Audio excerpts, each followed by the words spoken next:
everybody. It is a day of remembrance for our nation. Today marks the 22nd anniversary of 9/11 ceremonies. Of 9/11, rather. Ceremonies are planned across the country, including a number of them right here in Southern California. With more on that, let's bring in Mario Ramirez, who is live for us in Elysian Park. Mario, good morning. Good morning. Yeah, we're at Hodgkin Memorial Training Center. You can see the preparations here are underway. This event begins at 9 o'clock this morning, and it's centered around this huge memorial.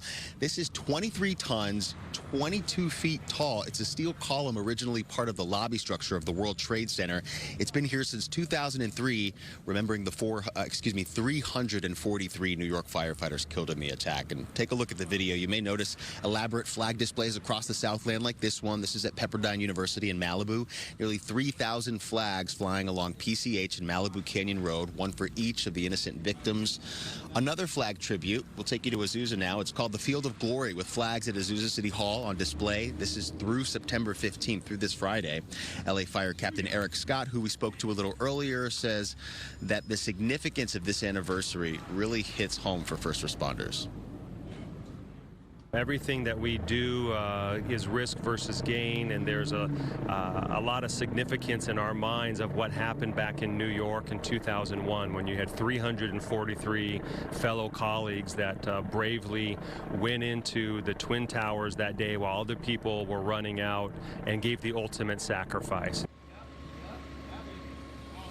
And over in Corona in the Inland Empire, names of the victims will be read starting at 8:30 this morning at the city's historic Civic Center on 6th Street, where a sea of flags is on display there on the front lawn through Sunday. Now, coming back out here live, you can see the wreaths are being laid out and many of these volunteers helping out set up. The ceremony today features LAPD Chief Moore, LA Fire Chief Crowley, and Mayor Karen Bass speaking here. It gets underway at 9 o'clock this morning. Reporting live in Elysian Park, I'm Mario Ramirez. Back to you.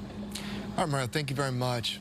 Also this morning, a strong wave of emotions sweeping over the country. While memorial ceremonies will take place to honor the fallen, first responders are calling attention to the pain that many former 9/11 rescuers are still struggling to manage. Fox News correspondent Madeline Rivera is in New York City now with more. Good morning. Good morning, Melvin and Jen. Yes, the number of people who die from 9/11 health-related illnesses continues to rise here in New York City. The memorial program is well underway, giving the people a chance to remember the lives lost, the sacrifices made, and the country's enduring resilience. We have the memorial pools, and I come here often, and I say my thoughts and prayers to my brother. Friends and family members of those who were killed on September 11th are holding on to the memories of their loved ones. The children of my sister, Diane Bullis Snyder, they have evolved into amazing human beings.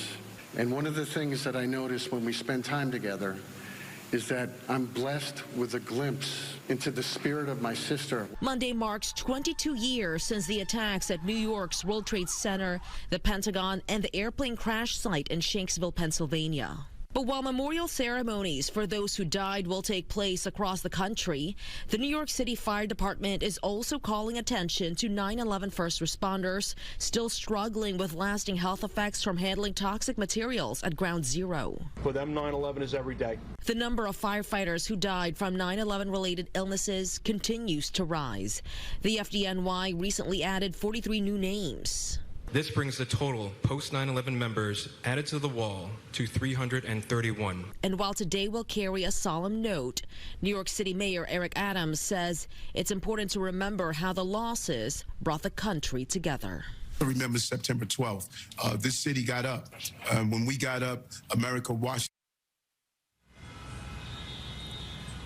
President Biden getting some heat for not being in New York City for the second year in a row to commemorate the anniversary. He will instead deliver remarks at a military base in Anchorage, Alaska, as he returns from Vietnam.